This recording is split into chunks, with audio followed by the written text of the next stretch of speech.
most common questions asked is what technology/domain area should the incubator focus on and why?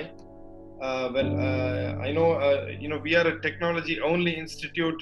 That's why we were talking about, technology-focused.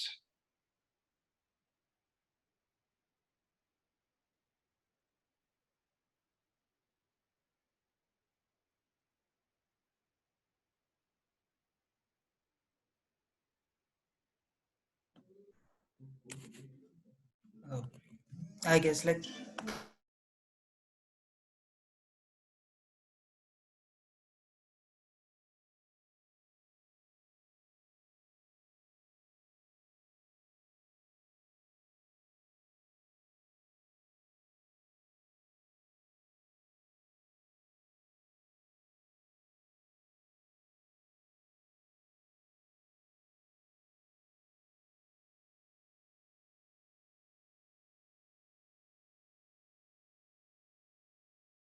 This to also EIR.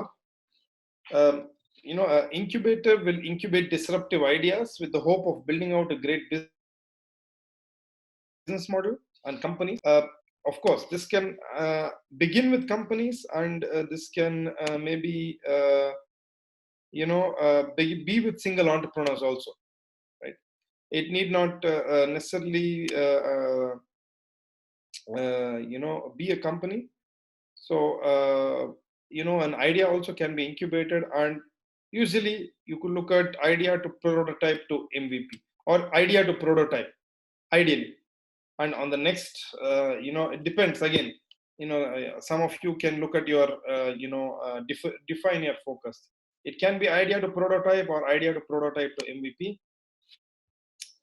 Of course, the term accelerator is used, I think, with the VCs and many more post series A or at series A.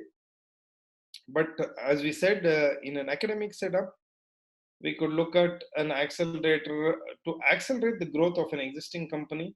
Professor Ramesh also was talking about, founders who join us at 30 or 35. Typically we can look at this. They would have pre-financed themselves, or they come to us with a prototype, and we try to accelerate it to a MVP and help them with the go-to-market strategy. So, this could be for younger audiences, and then of course this could be for some more seasoned audiences. So this is how I would like to put it. Incubator would match a quality young mind with the best ideas for sprouting and growth, and accelerator is a greenhouse for young startups to get the optimal conditions to grow. Most of us are academic incubators, and I would look at that as a greenhouse, because for young startups a lot of things are necessary, and in optimal conditions they could definitely grow well.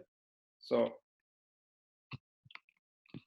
of course, coming back to EDC, if you look at the definition from AIITB, they look at to bridge the gap between industry and academia. Many of us call it the industry interaction cell, the industry interface cell. That can be different, or it can be the same. The entrepreneurship development cell undertakes various activities, wherein the student can get corporate exposure while studying, or also develop a spirit of entrepreneurship. I think in our in our 5-year program, the integrated masters, some of our students can choose to do a year of entrepreneurship now. It's introduced to them, and they could work on their own ideas. Some of the students have come forward, and they're working with us on some ideas. With the EDC, we would say that the student will be committed to think and act entrepreneurial. And the most important thing to do is to think and act entrepreneurial. I know sometimes it's very difficult to handle the parents. Personally, looked at it even from my previous experiences, that many parents come to tech or management school, excuse me, and they want their students to, they want their kids to only get a big fat paying job. On the other hand, we could all encourage them now to jump to entrepreneurship. Coming a little more on the terminologies, all of you must be aware, entrepreneurship and innovation is now very, very closely linked to ARIIA, the Atal ranking of institutions on innovation achievements. What they do is they benchmark and measure the ecosystem and rank the higher education institutes and set set direction for the higher education institutes to build an ecosystem for innovation and entrepreneurship. Um, of course, this slide is taken from the Institute Innovation Council framework from the Ministry of Education. Of course, we have various student clubs. We have the E-Cell. Now we have innovation clubs. There's a new Gen IEDC, which is set up usually. Some institutions have a new Gen IEDC, which is set up by in association with Entrepreneurship Development Institute, Hyderabad. Of course, they've given the IIC as a centrifugal system. Many of us have most of these aspects, but in different ways. So they've also given how it can go forward. I thought it's very apt for all of us to align this. You get motivated to do a startup, or you are at idea phase, then you come to the POC phase, you get trained like what we all are doing for incubators, the same way you have programs for the startups. We look at serious venture development, we look at early stage startup, and of course, many of the larger institutions like IIIT, Hyderabad, and IISc and IIM, many of them have even a research park. That's the final stage. Quickly, before I get to the funding sources, a little more. Of course, entrepreneurship is an art. Many of them call it an art and a science. Of course, there are many things involved in it. It's I always call it an immersive experience. Whenever you watch an IMAX movie, they call it the immersive experience. So entrepreneurship definitely is an immersive experience. There's a lot of process, a lot of knowledge gain. It's a combination of all of these what I've listed. You learn to develop a product, you learn skills. Even if you come from a different background, academia or corporate, if you're into a hardcore startup for a couple of years, it teaches you a lot of skills. It lets you also work in teams. It lets you look at strategy and build a network and build technology and build a solution. So that's I put all this together, and I've called it the art of entrepreneurship. On that note, a little more on funding sources before we take some questions. Of course, some of the things, the Atal Innovation Mission was set up, and AIM, as they call it, set up one of the largest mentoring networks in India. And many, it's one of the flagship programs of the Niti Aayog.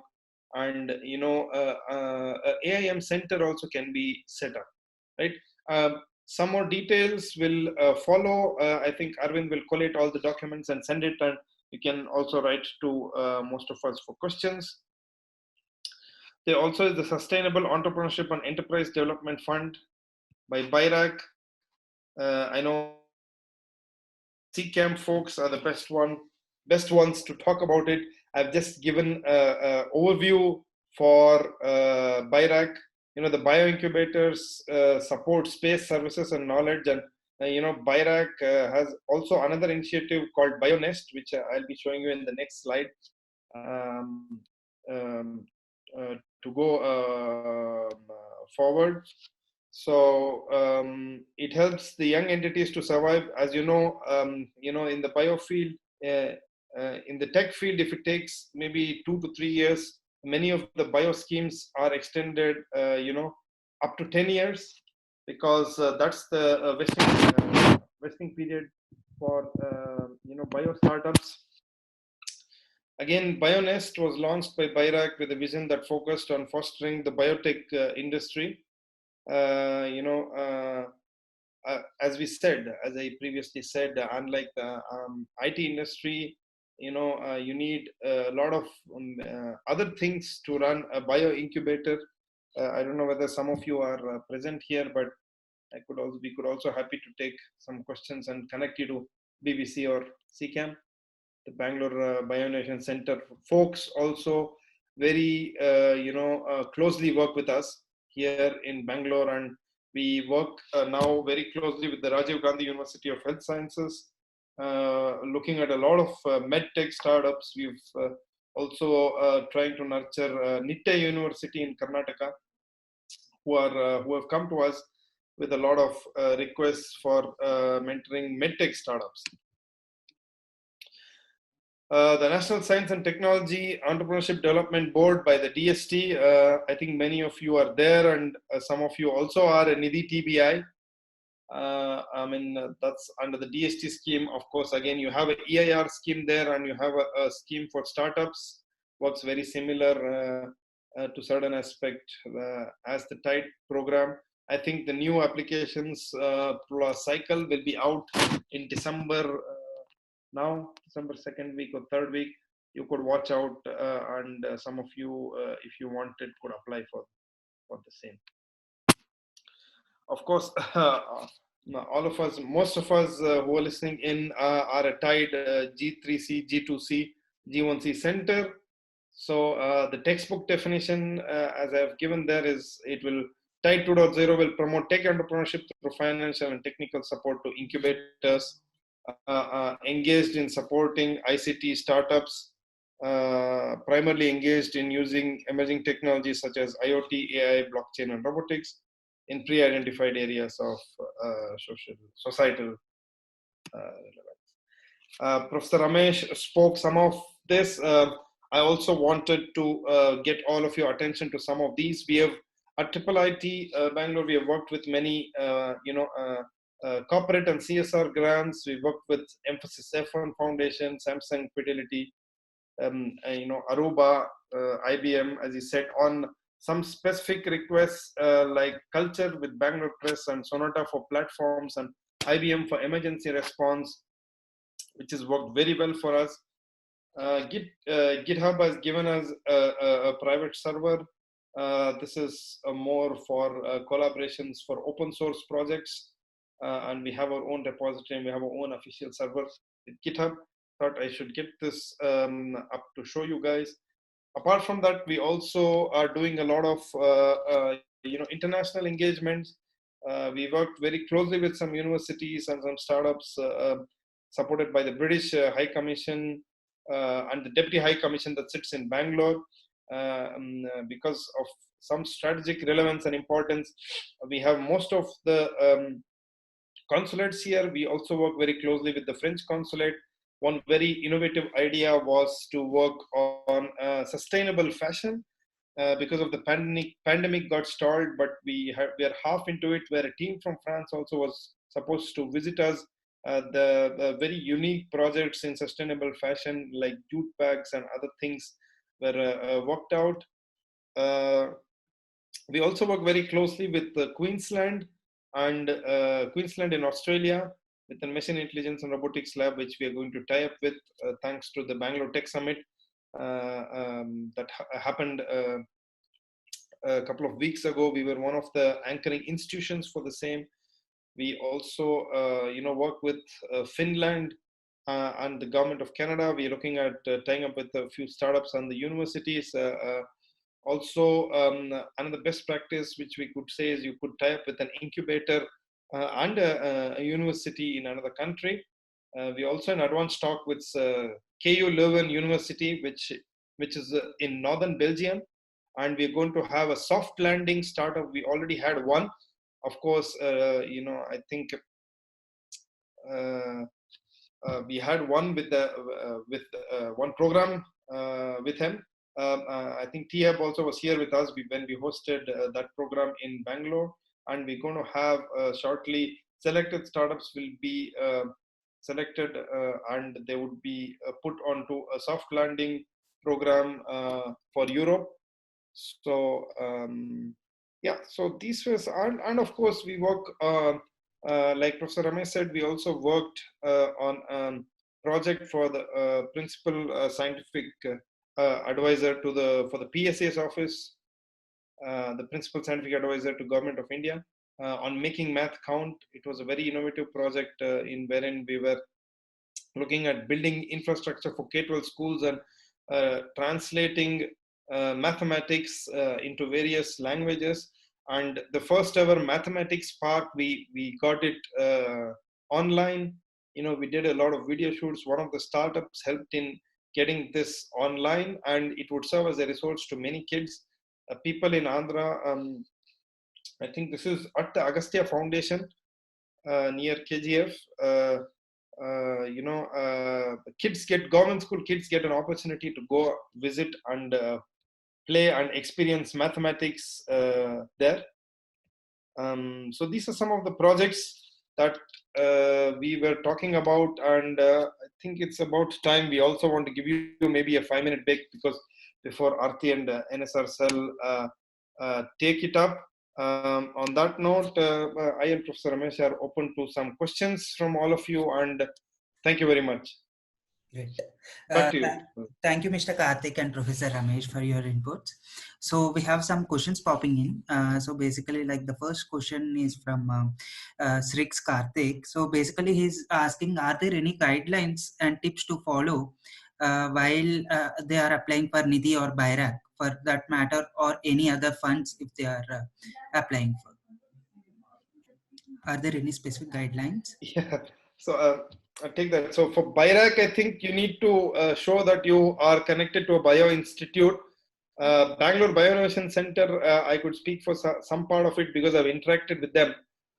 Folks from CCAMP could give you a better idea for BIRAC if anyone's there. Or please remember to ask them this question. Tomorrow we have a session. What I would say is, the Bangalore Bioinnovation Center is inside IBAB, the Institute of Bioinformatics and Applied Bioinformatics. So you need a bio institution to be posted to apply for a BIRAC fund. I would say that's best to partner. And for a Nidhi TBI fund, well, you need to adhere to certain guidelines that they have set up a document. I could send some of the documents to Arvind, who will distribute it. It's very clear cut by the government. What is it that you have to show to become a Nidhi incubator? It's, I think, an 18-page document. You follow the proper documentation, and it's like space and other things, and the host institution for the Nidhi TBI should be engineering college, preferably, and so on and so forth. So, yeah. So. Yes. So the next question was from Soma Chattopadhyay from Venture Center. Hope you're also able to see the questions. Yeah. So she was asking, what are the types and modes of engagement of the incubator with respect to the corporate bodies? I'll let Professor Ramesh take that. Professor Ramesh. Yeah, so typically corporates themselves have their incubator programs, accelerator programs. So they have various programs that they normally advertise and seek startups to apply. So our engagement with corporates is primarily in the same manner. We look for such programs and refer our startups to such programs. So essentially, we have some MOUs with angel. I think a couple of other questions that came on seed funds, angel funds. So we have MOUs with the angel seed fund agencies, seed fund firms, and also we try to refer our startups to such corporate programs. So that's the way we work with the corporates and with the funds. Okay, Professor Ramesh. So the next question was from Sriram D. Basically, like I guess, like you can parallelly read that. Yes. Yeah. Yes. So the question here is primarily how the startups acting as the eyes. See, what I meant to say when the startups are acting as eyes, essentially the startups are day in and day out looking at the social or the problem that they are trying to solve.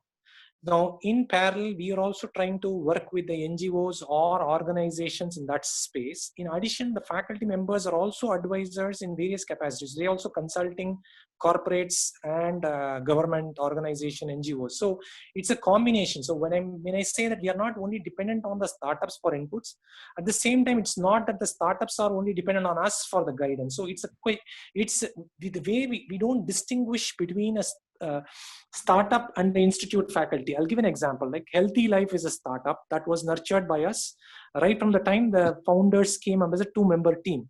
Now today, the startup is working very closely with eHealth Research Center.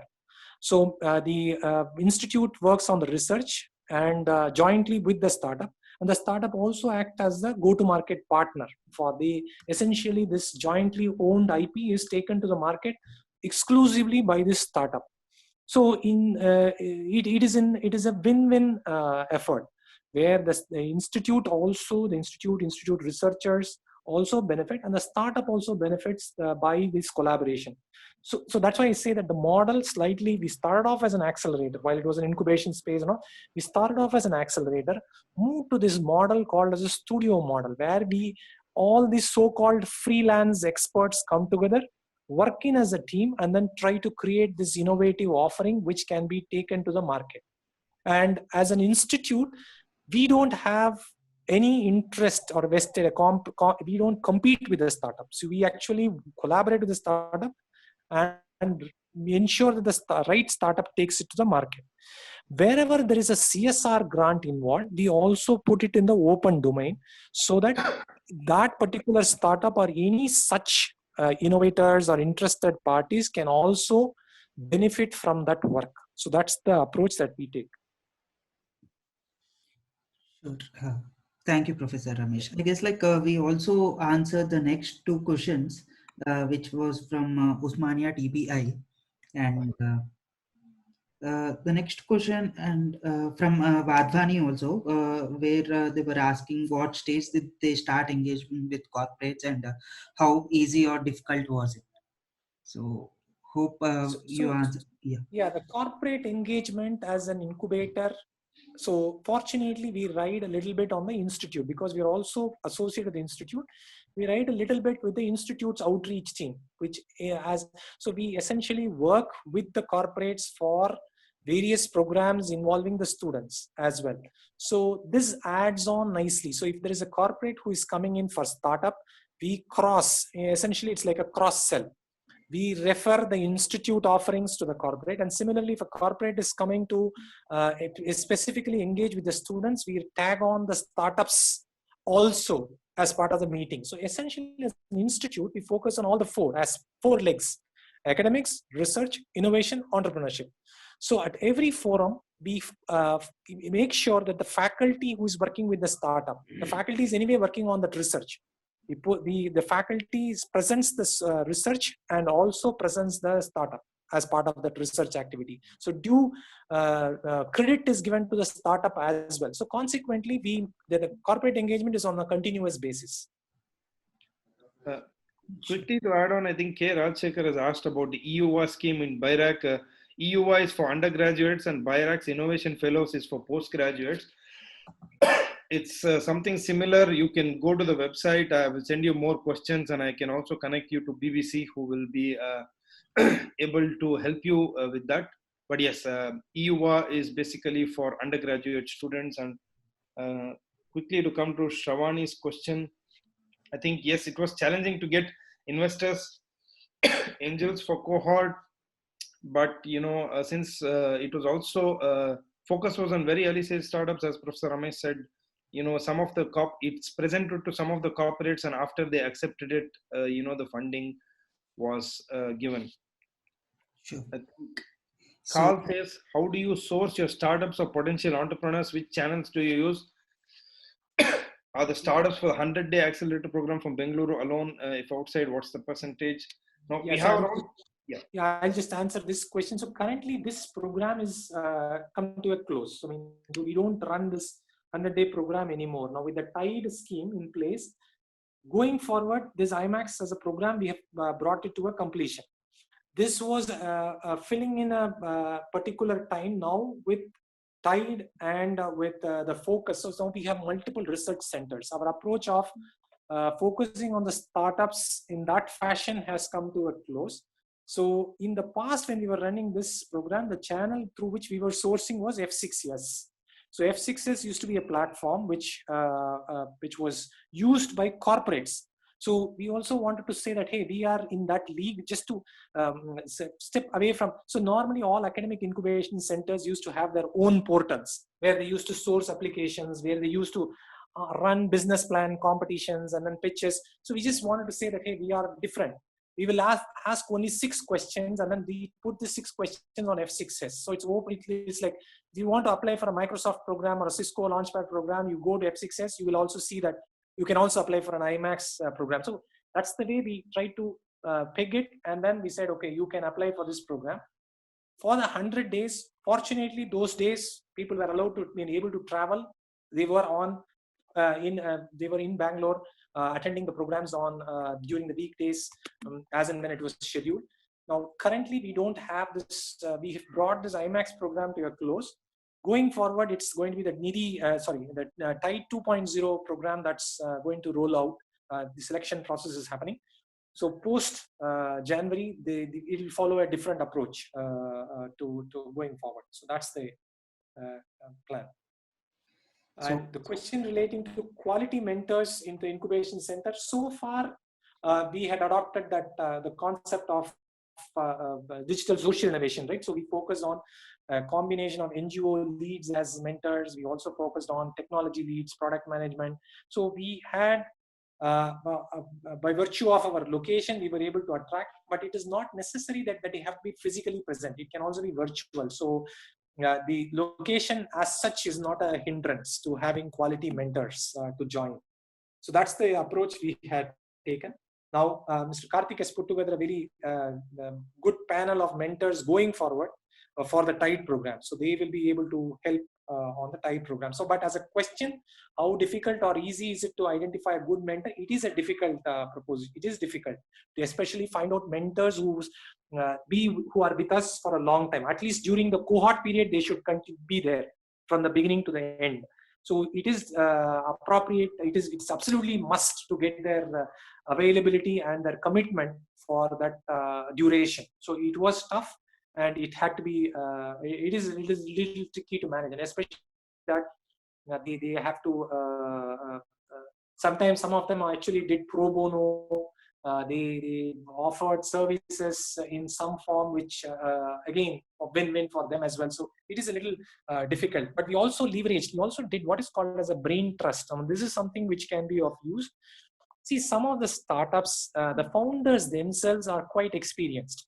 So they can guide the other startup founder in a particular aspect, but the other startup founder could be an expert in something. So we used to do what is called as a brain trust. Now, if you go back and look at some of the other incubation leading accelerator programs, you will realize that the founders themselves form a network, and then they will be able to share and help each other out. And that's like students helping each other with their notes. It's the same concept.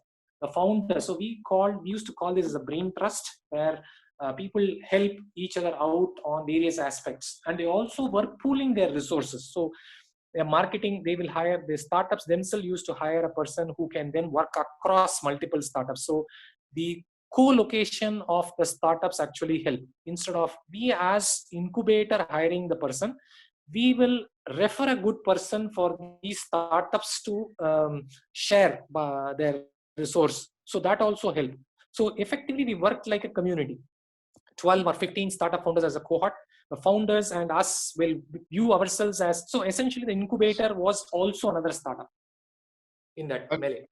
And just adding on to that, also by virtue of IIITB, being IIITB, we've had the fortune of having leading mentors like Sanjay Anandram or K. Ganesh, or chair of our institute, Chris Gopalakrishnan, or now we have Prashant Prakash on the new committee, who's also a senior partner at Accel. We have very fortunate to have some of our alumni who have even raised tunes to about 40 million USD. I mean, there's a company called Use Ready. Uday Hegde, and there is Kadim Bhatti of WhatFix. So all of them have agreed to come down and also help and mentor us. I would also say, like Professor also Ramesh said, the other key is the next session is I know by IIMB, and both of us have partnered, and in fact in many ways, be it faculty or be it startups, we're looking at a lot of cross mentoring that happens. So that is one more best practice to get quality mentors. Look at a lot of tie-ups. Next question says, can you please share what kind of model is more suitable for virtual incubation? A very minimal days physical presence with the incubation center. However, whatever you do, physically, now you have to do it virtually, right? So everything is turned virtual in our ways. Of course, we've had many mentoring sessions online, and connect programs online. For example, a simple walk the talk with the entrepreneur in the garden could have been walk the talk now online. Quickly, I know we have 4 minutes. Okay. I think the next one, Professor Ramesh, can take follow up to my earlier question. How do we motivate the faculty to be involved and contribute in a big way for the accelerator? We have different centers, but yeah, maybe I would give it over to Ramesh, Professor Ramesh. Yeah, so yes, the faculty. That's why the issue is that we have to find out a way where it is obviously the faculty is not as an incubation structurally they are not there is no monetary compensation for them to work with the startup or advise the startup. So there has to be something more. So as a faculty or as a researcher or as a student, the primary focus is the primary satisfaction that intellectual people get is if this can contribute in any which way by which there's something some value addition to their own intellectual knowledge or research work. So here is an opportunity by which the faculty and the founder can work together as co-collaborators. So that's the approach that we had taken. So that had worked out well. It was a very slow start.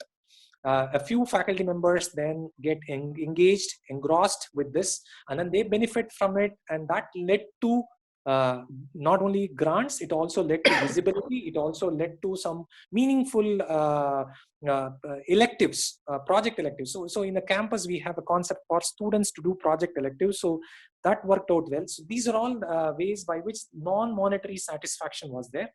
Subsequently, as time progressed, the faculty also came onto the board of the startups and also got monetarily compensated directly by the startup with the progress. So that's the approach that seemed to have worked well. So it was a very slow organic process which led to faculty to be involved.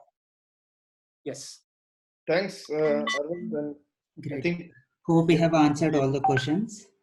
We'd be happy to take some more, maybe by email or offline later. Yes. Thank you so much, Professor Ramesh and Mr. Karthik.